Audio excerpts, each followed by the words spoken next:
Chapter 19. Desolation.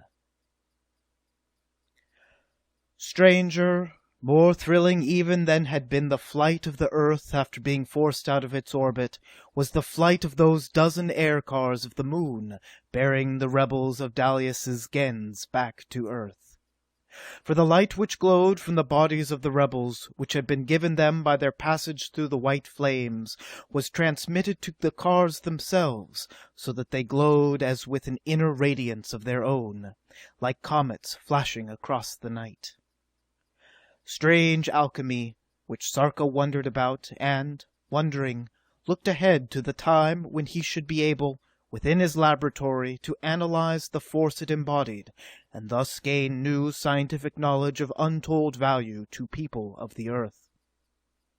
As the cars raced across outer darkness, moving at top speed, greater than ever attained before by man, greater than even these mighty cars had traveled, Sarka looked ahead, and wondered about the fearful report his father had just given him. That there was an alliance between Mars and the Moon seemed almost unbelievable. How had they managed the first contact, the first negotiations leading to the compact between two such alien peoples? Had there been any flights exchanged by the two worlds? Surely the scientists of Earth would have known about it, but there had not, though there had been times and times when Sarka had peered closely enough at the surface of both the Moon and of Mars to see the activities, or the results of the activities, of the peoples of the two worlds. Somehow, however, communication, if Sarka II had guessed correctly, had been managed between Mars and the Moon, and now that the Earth was a free-flying orb, the two were in alliance against it. Perhaps for the same reason that the Earth had gone a-voyaging. Side by side sat Sarka and Jaska, their eager eyes peering through the forward end of the flashing air car toward the Earth, growing minute by minute larger.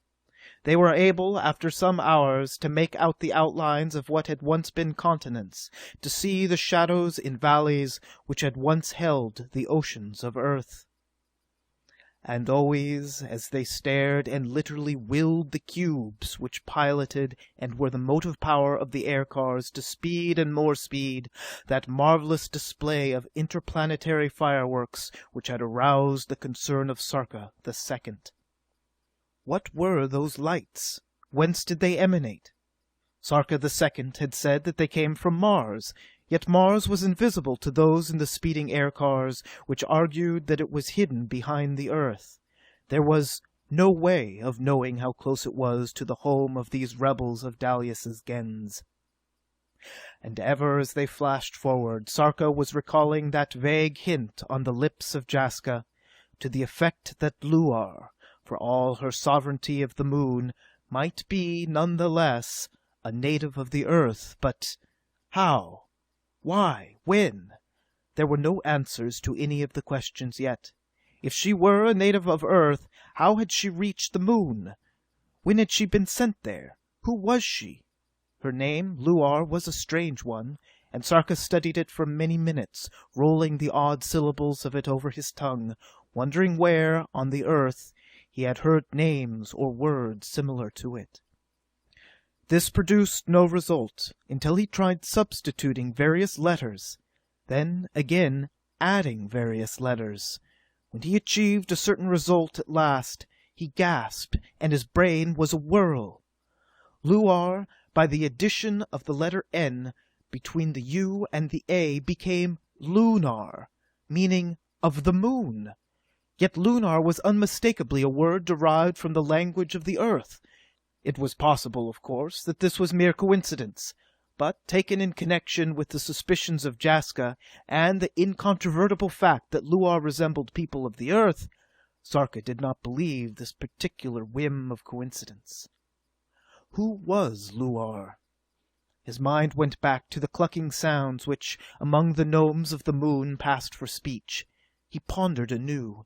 He shaped his lips as nearly as possible to make the clucking sounds he had heard, and discovered that it was very difficult to manage the letter N. The conclusion was inescapable. This woman, Luar, had once been lunar. the N down the centuries being dropped because difficult for the gnomes to pronounce. Yes, Jaska, he said suddenly. Somewhere on Earth, when we reach it, we may discover the secret of Luar, and know far more about Dalius than we have ever known before. Jaska merely smiled her inscrutable smile, and did not answer. By intuition, she already knew. Let Sarka arrive at her conclusion by scientific methods if he desired, and she would simply smile anew. Sarka thought of the manner in which Jaska and he had been transported to the moon, of how much Dalius seemed to know of the secrets of the laboratory of the Sarkas.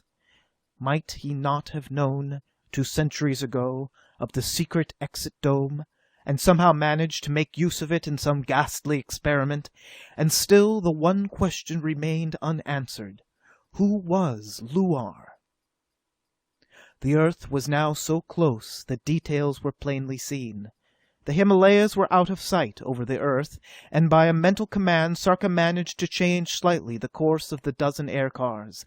By passing over the curve of the Earth at high altitude, he hoped also to see from above something of the result of the strange aerial bombardment of which his father had spoken.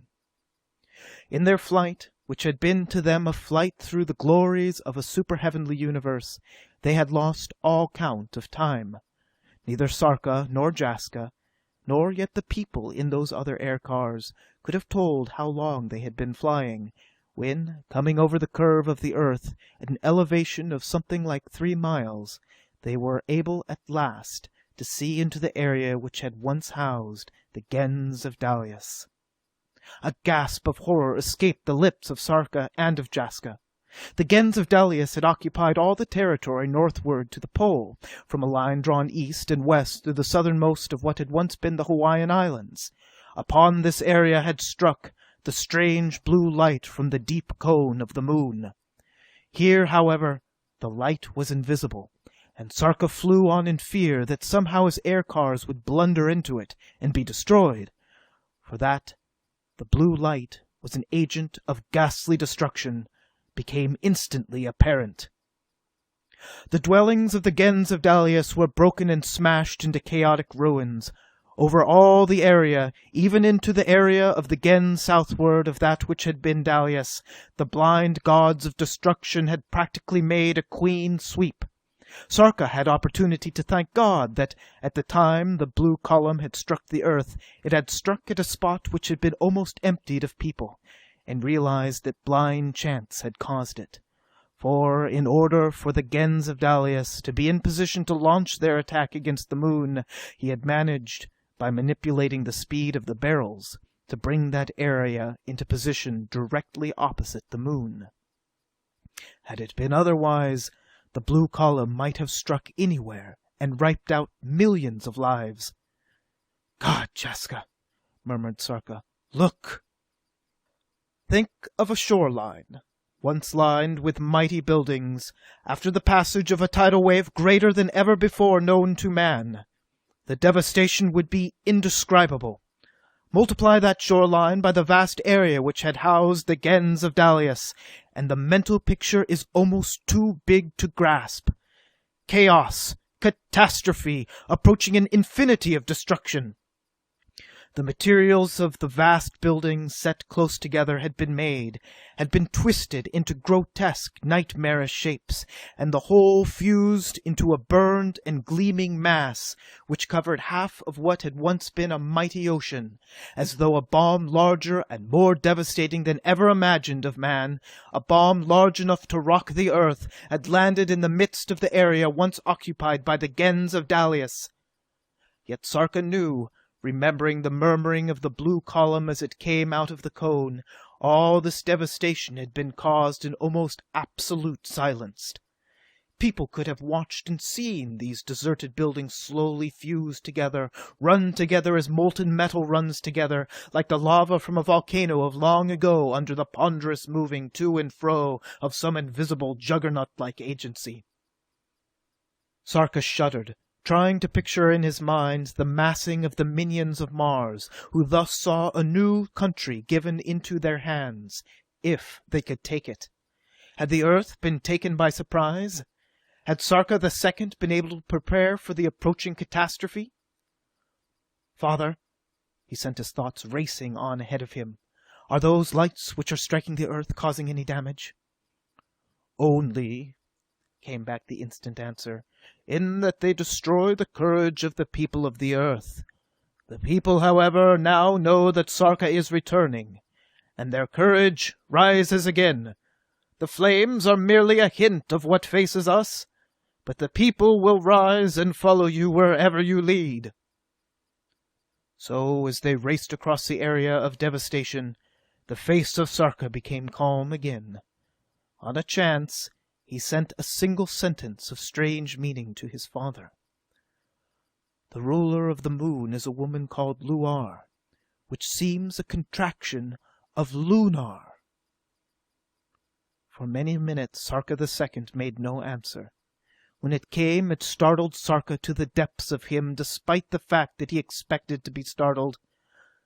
There was a woman named Lunar. Chapter 20. Sarka commands again. Ahead through the storms which still hung tenaciously to the roof of the world, flashed those dozen air cars of the moon. Now Sarka could plainly see the dome of his laboratory, and from the depths of him welled up that strange glow which earthlings recognize as the joy of returning home, than which there is none, save the love for a woman, greater.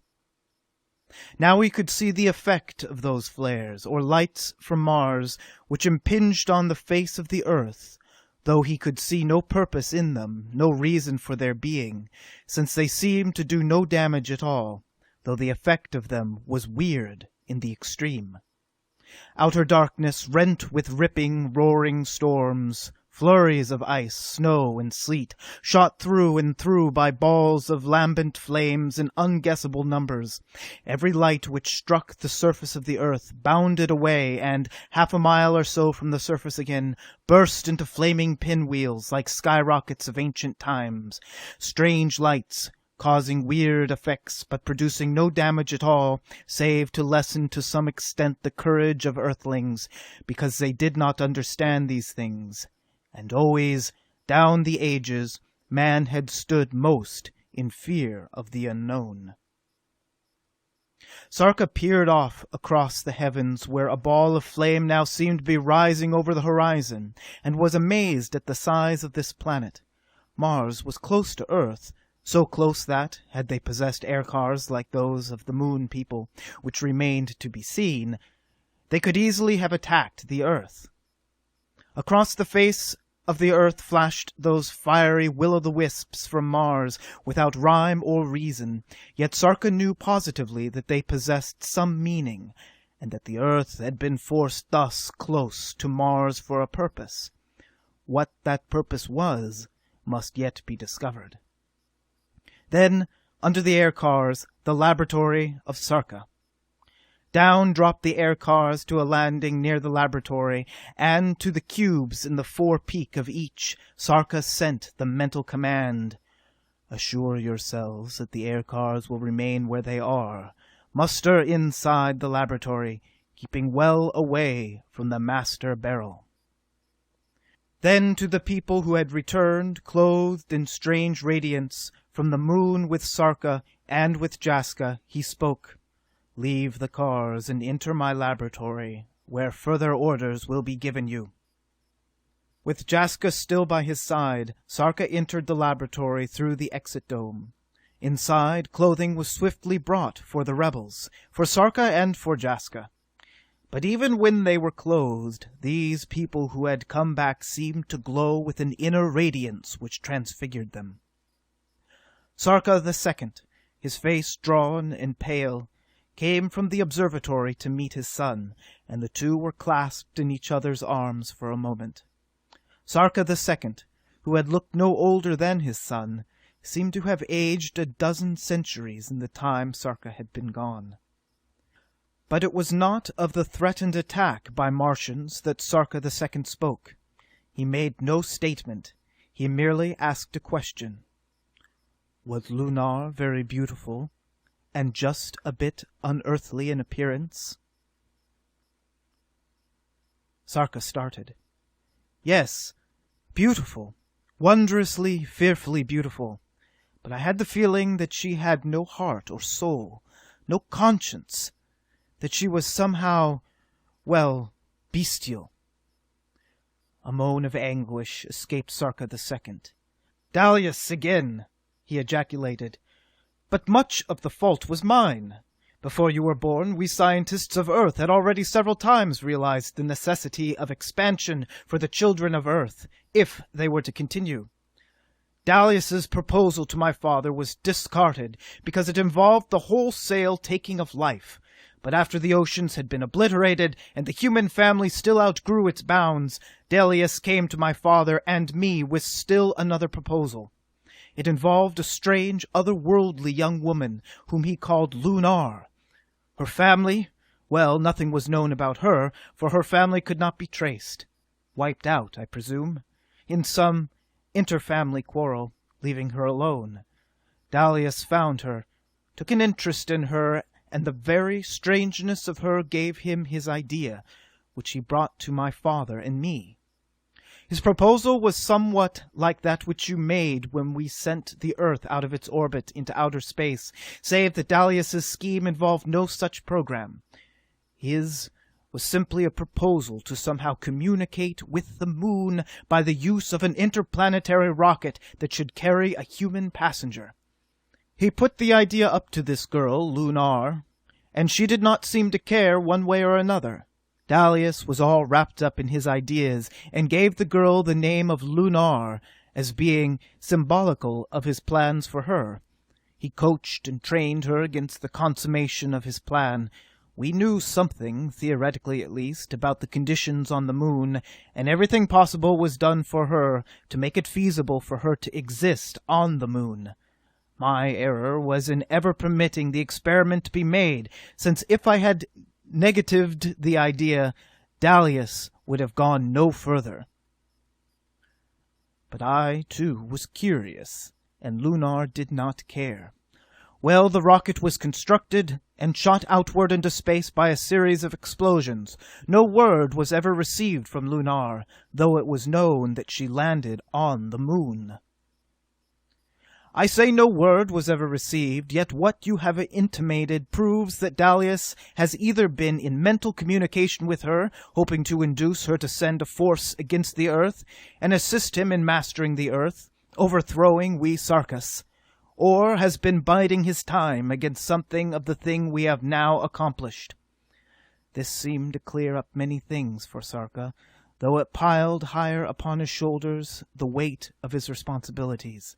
The otherworldliness of Lunar, now called Luar, explained her mastery of the gnomes, and through them the cubes, and her knowledge of the omnipotent qualities of the white flames of the moon's core, which might have been, it came to Sarka in a flash, the source of all life on the moon in the beginning.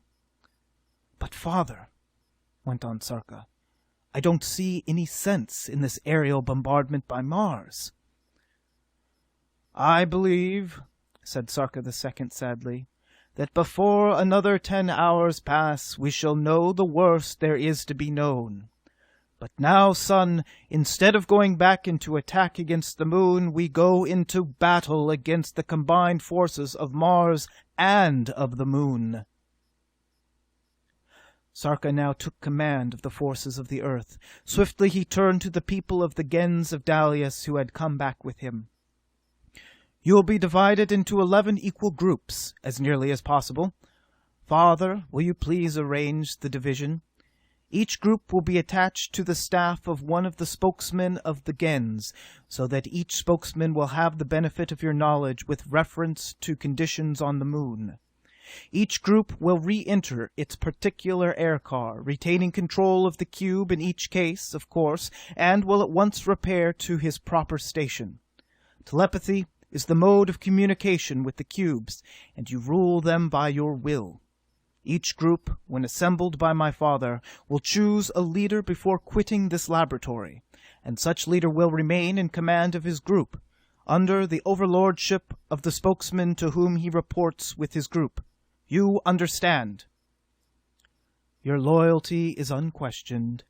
You will consecrate your lives to the welfare of the gens to which you are going, since you no longer have a gens of your own.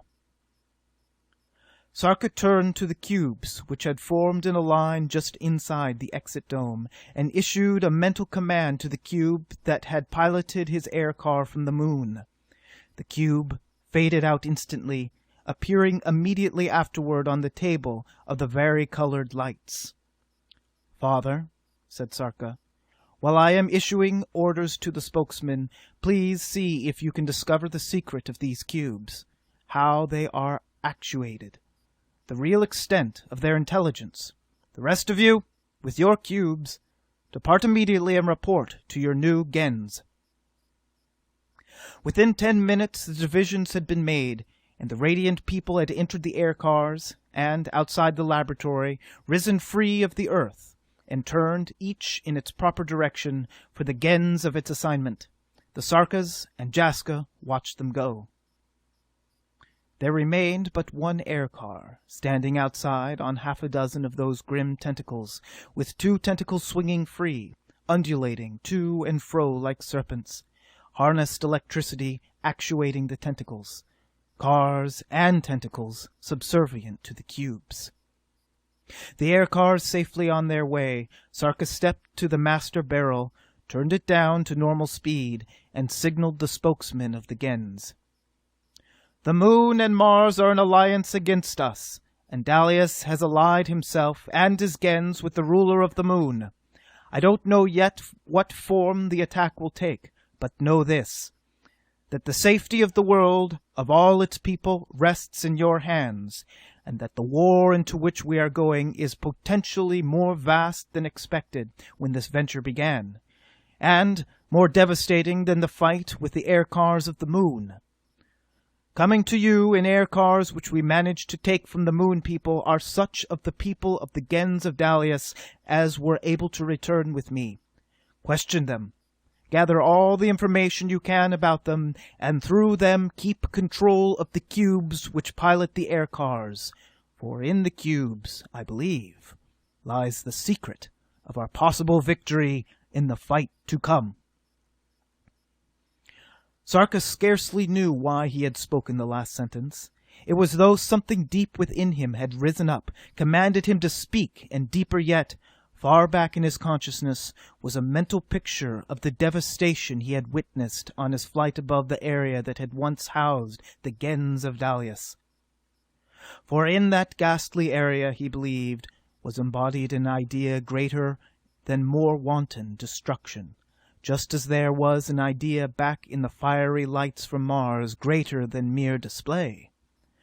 Somehow the two were allied, and Sarka believed that, between the blue column and the fiery lights from Mars, the fate of the world rested. He could, he believed, by manipulation of the barrels that yet remained, maneuver the world away from that blue column, which on the earth was invisible. But to have done so would have thwarted the very purpose for which this mad voyage had begun. The world had been startled on its mad journey into space for the purpose of attacking and colonizing the Moon and Mars. The Moon had been colonized by the gens of Dalius, already in potential revolt against the Earth. Mars was next, and by forcing the Earth into close proximity to Mars, the people of the Moon had played into the hands of the Earth people. If the people of Earth were capable of carrying out the program of expansion originally proposed by Sarka. If they were not, well, Sarka thought somewhat grimly, the resultant cataclysmic war would at least solve the problem of overpopulation. Inasmuch as the Earth was already committed to whatever might transpire, Sarka believed he should take a philosophic view of the matter. Sarka turned to an examination of the master barrel, and even as he peered into the depths of it, he thought gratefully how nice it was to be home again, in his own laboratory, upon the world of his nativity. He even found it within his heart to feel somewhat sorry for Dalius, and to feel ashamed that he had, even in his heart, mistreated him.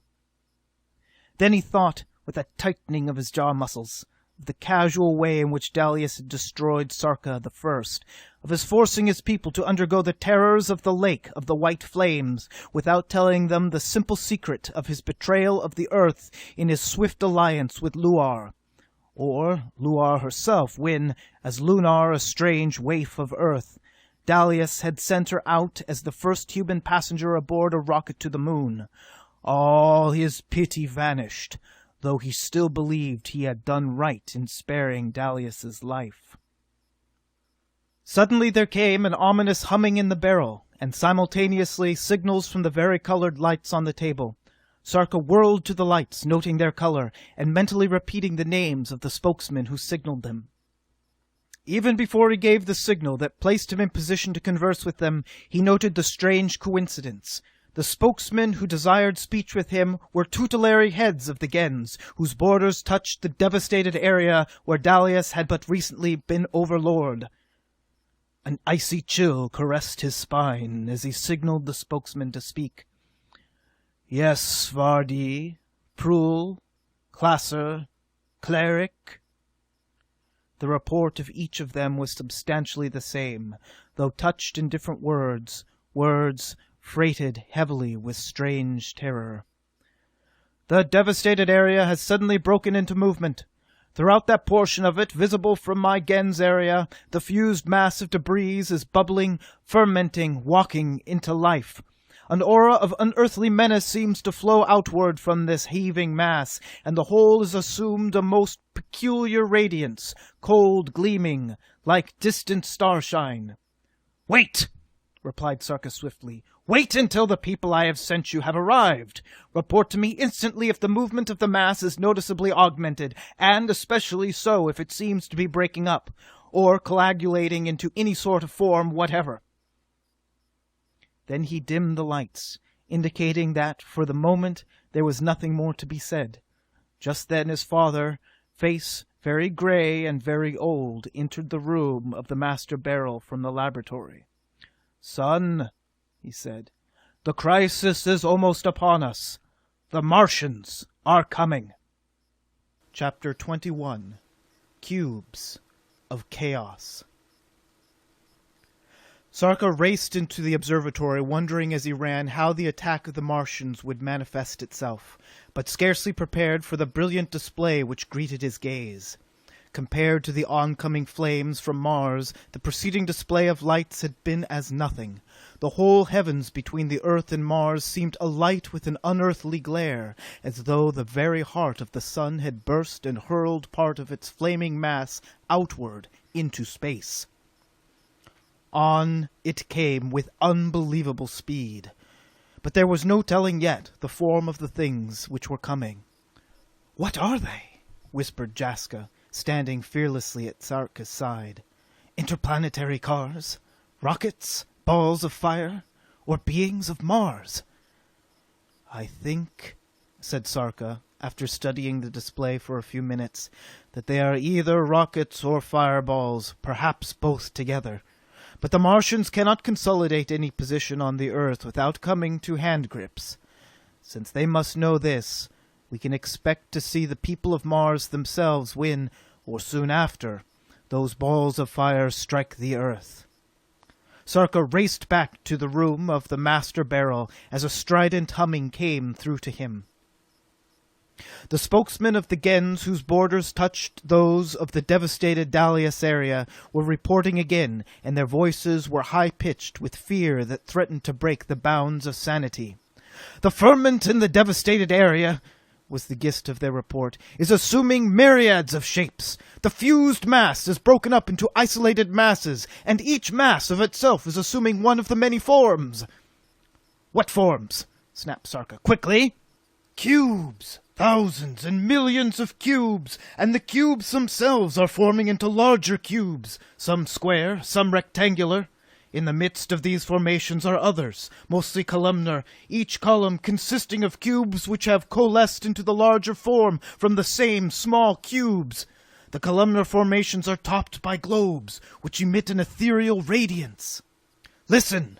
Sarka's voice was vibrant with excitement. Spokesmen of the Gens, make sure that every individual member of your Gens is fully equipped with flying clothing, including belts and ovoids, prepared for an indefinite stay outside on the roof of the world. Get your people out swiftly, keeping them in formation. Keep about you these people of Dalius whom I sent you, and understand before you break contact with your barrels that instructions received from these people come from me. In turn, after you have quitted the hives, anything you wish to say to me you can repeat to any of the glowing people of the Dalius. The contacts were broken. Sarka stared into the barrel, glancing swiftly in all directions to see whether his orders were obeyed. Out of the myriads of hives were flying the people of all the Gens of Earth, their vast numbers already darkening the roof of the world. The advance fires from Mars seemed to have no effect on them, which Sarka had expected, since the fires seemed to consume nothing they had touched previously. By millions the people came forth, people dressed in the clothing of this Gens or that, wearing each the insignia of the house of his spokesman. A brave show. Sarka could see the faces of many, now in light, now in shadow, as the advance fires of Mars lighted them for a moment in passing, then left them in shadow as the bursting balls of fire faded and died. Strange, too, that the fireballs made no noise. Noiseless flame which rebounded from the surface of the earth broke in silence, deluging the heavens with shooting stars of great brilliance. Through its display flew the people of the Gens, mustering in flight above flight, each to his own level, under command of the spokesman of the Gens. "How long, father," queried Sarka, "should it take to empty the Gens areas?" "The people of Earth have been waiting for word to go into battle since we first sent the people of Dalius against the Moon Men. They still are ready. The dwellings of our people, all of them, can be emptied within an hour." "I wonder," mused Sarka, "if that is soon enough." Perhaps yes, perhaps no. It would be a race in any case. Sarka divided his attention between the rapidly changing formations of the moon cubes in that devastated area and the onrushing charge of the fireballs from Mars. All were visible to him through the master barrel and from the observatory, though the Martian fireballs were now so close that the vanguard of them could be seen even in the master barrel, adjusted to view only activities on the surface of the earth. Even as the last flights of the Gens of Earth were slipping into the icy air from the roof of the world, the moon cubes began their terrifying, appalling attack, every detail of which could be seen by Sarka from the master barrel. Those columns, composed of cubes, seemed to be the leaders of a vast cube army. The top of each of them was a gleaming globe whose eerie light played over the country immediately surrounding each column, their weird light reflected in the squares, rectangles, and globes that other cubes had formed. Sarka sought swiftly among the columns for the one which might conceivably be in supreme command, but even as he sought, the moon cubes moved to the attack. The globes on the tops of the columns dimmed their lights, and the squares, rectangles, and globes got instantly into terrible motion. Southward, from the position in which they had formed, they began to move, the squares and rectangles apparently sliding along the surface of the scarred and broken soil, the globes rolling. Southward there was the vast wall of the Gens that bordered the devastated area in that direction, and the cube army was instantly at full charge toward this, in what Sarka realized was to be the war of demolition. Within a minute, Sarka was conscious of a trembling of all the laboratory, and the eyes of Jaska were wide with fear.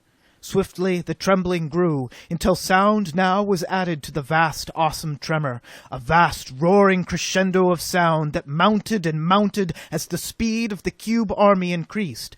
The vanguard of the cube army struck the dwelling of the Gens southward of that of Dalius, and a mighty, rocketing roar sounded in the master barrel, was audible inside the laboratory, even without the aid of the barrel, at whose surface Sarka stared as a man fascinated, hypnotized. The cube army struck the dwellings, disappeared into them as though they had been composed of tissue paper, and continued on. Over the tops of the cube army toppled the roofs of the dwellings, there in the midst of the cubes, to be ground to powder with a sound as of 1,000,000 avalanches grinding together in some awesome sun-size valley. Southward, in the wake of the chaotic charge, moved a mighty gigantic crevice, whose sides were the walls of the hives left standing. And still the cube army moved on, grinding everything it touched to dust, trampling buildings into nothingness, destroying utterly along a front hundreds of miles wide, and as deep as the dwellings of men. "God!" cried Sarka, his voice so tense that both his father and Jaska heard it above the roaring which shook and rocked the world. "Do you see? The moon cubes are destroying the dwelling of our people, and the Martians are to destroy the people who have fled." "There must be a way," said Sarka the Second quietly, "to circumvent the cubes. But what? Your will still rules the cubes which piloted you from the moon?" "Yes," replied Sarka tersely, "but there are only a dozen of the cubes. What can they do against countless millions of them? Cubes which are moon cubes brought to the earth in the heart of that blue column, here reformed to create an army which is invincible, because it cannot be slain? It means that the moon people themselves, thousands of miles out of reach, have but to sit in comfort and watch their cube slaves destroy us. When they have laid waste the earth, the Martians have but to finish the fight." "If, beloved," said Jaska, "your will commands those 12 cubes, it can also command all the others, for they must be essentially the same. Call on the rebels of Dalius to help you." "Then what of the spokesmen of the Gens, who will be out of contact with me?" "They must stand on their own feet, must fight their own battle.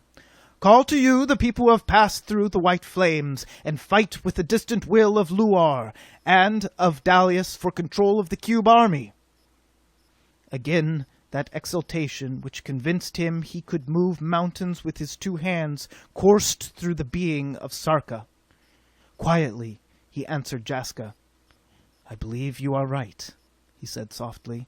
"Those of us who have passed through the flames which bore these moon cubes will control the cubes, even bend them to our will. The spokesmen must vanquish the Martians or perish." Then he sent his mental commands to the spokesmen. "Meet the Martians when they arrive and destroy or drive them back. You live only if you win. We speak no more until victory is ours. People of the Gens of Dalius, go to the areas being devastated by the cubes, taking your cubes and air cars with you, and I will join you there. And Jaska with me." Sarka had not himself mentally spoken the last 4 words. Jaska had thought spoken them, before he could prevent. He turned upon her, lips shaping a command that she remain behind, but she forestalled him. "I, too, have been through the white flames. You may have need of all of us." Chapter 22. The Struggle for Mastery. The people of all the Gens of Earth were now between 2 fires. The cube army, ruled by the mistress of the moon, was laying waste the dwellings of the Gens, destroying them with a speed and surety of which no earthquake, whatever its proportions, would have been capable. The Gens were forced out upon the roof of the world, where, scarcely had they maneuvered into their prearranged formations, than the Martians struck. Those huge balls of fire, larger even than the air cars of the moon, landed in vast and awe-inspiring numbers on the roof of the world, landed easily, with no apparent effort or shock. The light of them made all the world a place of vast radiance, save only that portion which was being destroyed by the cube army, and this area had a cold, chill radiance of its own. By groups and organizations the fireballs of Mars landed and rested quiescent on the surface of the globe. Sarka, pausing only long enough in his laboratory to study this strange attack and to discover how it would get underway, was at the same time preparing to go forth to take his own strange part in the defensive action of the Earthlings. A vast confidence was in him. "We will lose millions of people, Father," he said softly, "but it will end in our victory, in the most glorious war ever fought on this earth." "That is true, my son," replied the older man sadly. For several minutes the vast fireballs, which seemed to be monster glowing octagons, rested where they had landed, and even the gens of the people were closing on them, bringing their ray detectors and atom disintegrators into action. Then, when the Earthlings would have destroyed the first vast fireballs, and Sarka was noting that the flames which bathed the balls seemed to have no effect whatever on Earthlings, save to outline them in mantles of fire, the fireballs wakened to new life. They opened like the halves of peaches falling apart, and out upon the roof of the world poured the first Martians Earth had ever seen. They were more than twice the size, on average, of Earth people.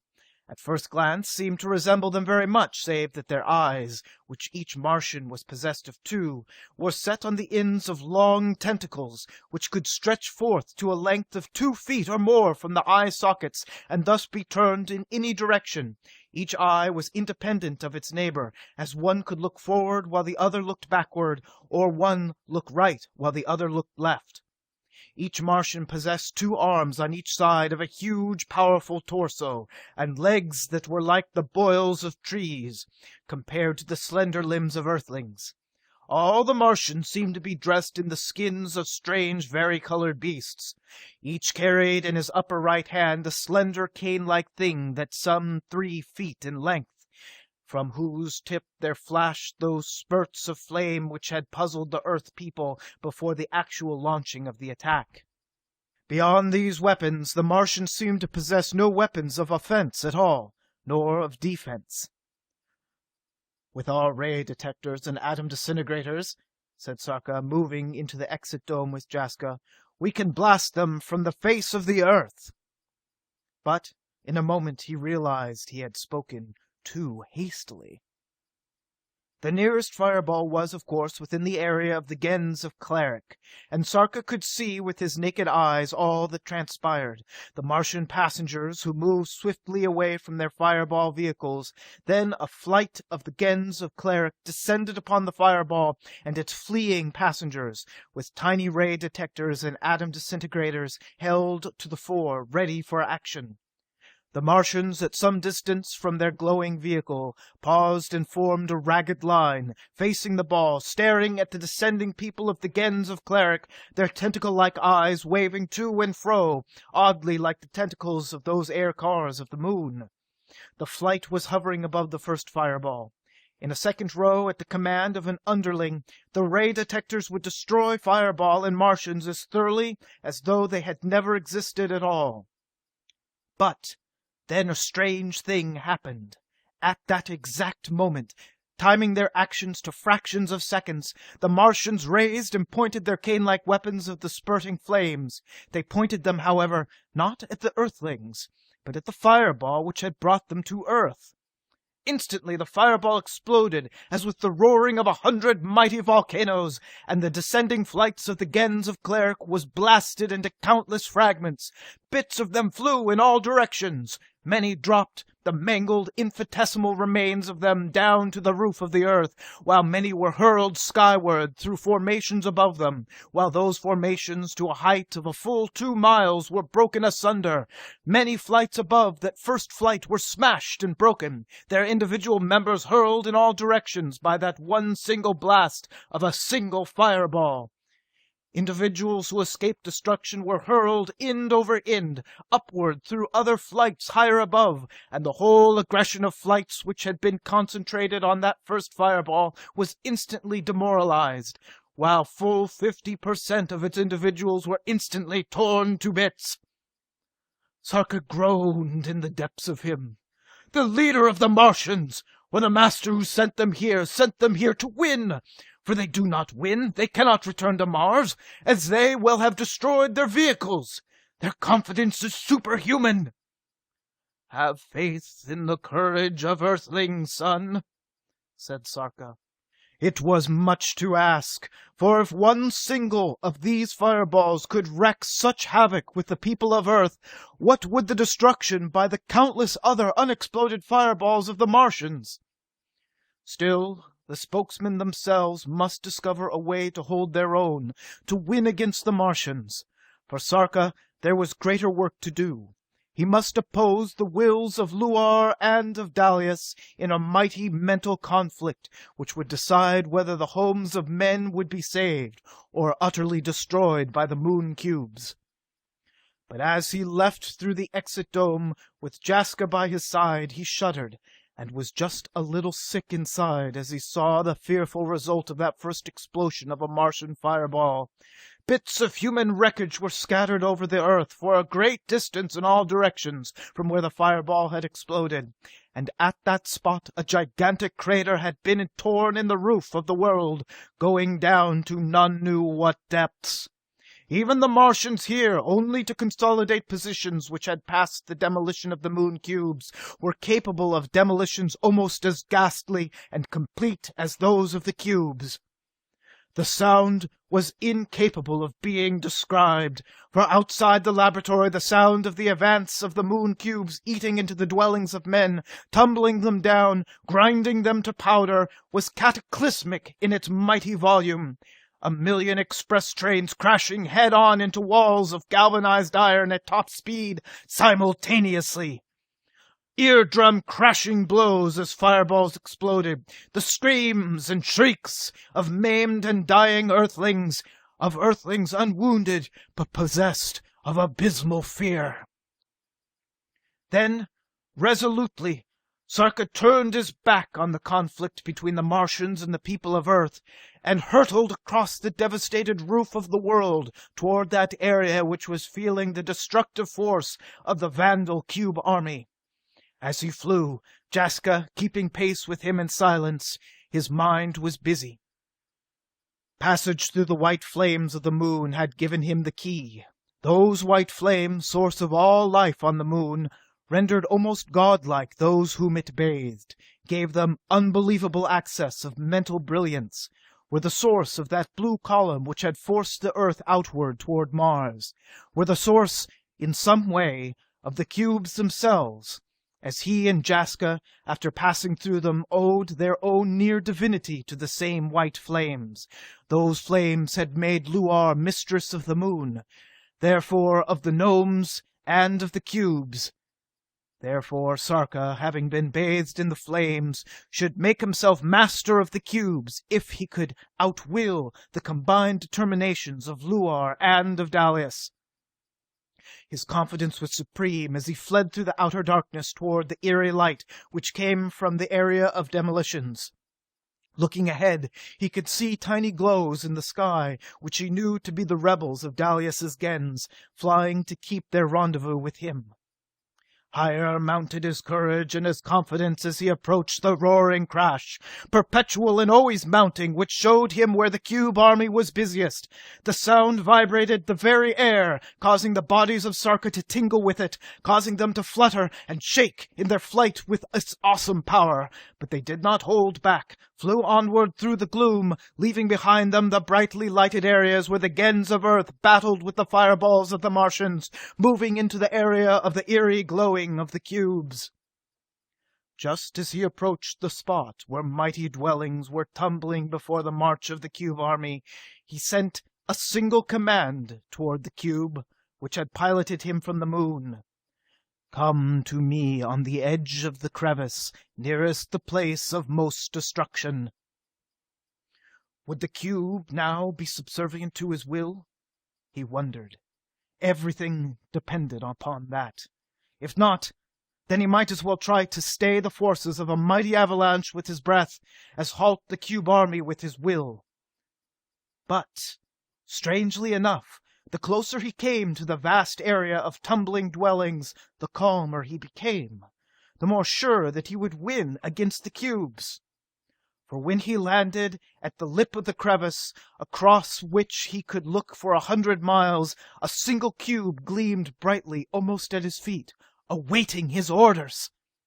One, by twos, threes, fours, dozens, came the glowing people who had been bathed in the white flames of the moon's life source, and each dropped down beside him. Sarka gave a command. Drop down in the midst of the cubes. Make your own cube the rallying point for this vast army of cubes. Force the cubes to desist in their mighty destruction. Be subservient to your will, and do you, each of you, be subservient to my will. Away dropped the rebels, glowing points of white flame, dropping down the sides of the crevice, a mighty, awesome canyon, into the very heart of the activity of the cubes, and from the brain of Sarka, aided by the will of Jaska, went forth a simple command. Cease your march of destruction, O moon cubes, and hearken to the will of Sarka, your master. Draw back from your labors and muster, not as squares, rectangles, and columns, but as individual cubes, in the area already devastated by you. Rally about the glowing people who have passed through the flames which were your moon mother, and wait for orders. Take no further heed of commands from Dalius and Luar. Instantly it seemed to Sarka that he had drawn into some invisible vortex which tore at his brain, and his body, at his soul. Inside, a cold voice seemed to say, Fool Sarka, my will is greater than yours. But though the force of the will of Luar, whose thought he recognized, tore at him, almost shriveled the soul and brain of him with its might, he continued to send his thought command out to the moon cubes, forcing it through the wall of Luar's will, hurtling like invisible projectiles at the cube army below. Exaltation possessed him, buoyed him up, gave him greater courage and confidence as the moments passed, for even as his being concentrated on the will command to the cubes, his senses told him that the mighty sound of destruction was dying away, fading out. Slower now the dwellings fell. Slower moved the moon cubes, and as they slowed in their mighty march through the dwellings of men, so increased the confidence, the power of will, of Sarka and his people, the rebels of the Gens of Dalius. Then, after an hour whose mighty mental conflict had bathed Sarka in the perspiration of superhuman effort, the sound of destruction ceased altogether, and the dwellings ceased to fall. A silent shout, like an inborn paean of rejoicing, surged through Sarka as he noted the retreat from the dwellings of men, of the moon cubes. Back and back retreated the squares and the rectangles, the columns and the globes, breaking apart as they retreated. Within 15 minutes after the destructions had ceased, millions of gleaming cubes winked upward from the bottom of the crevice, motionless, quiescent. Sarka sent forth another thought. I am your master, O cubes of the moon.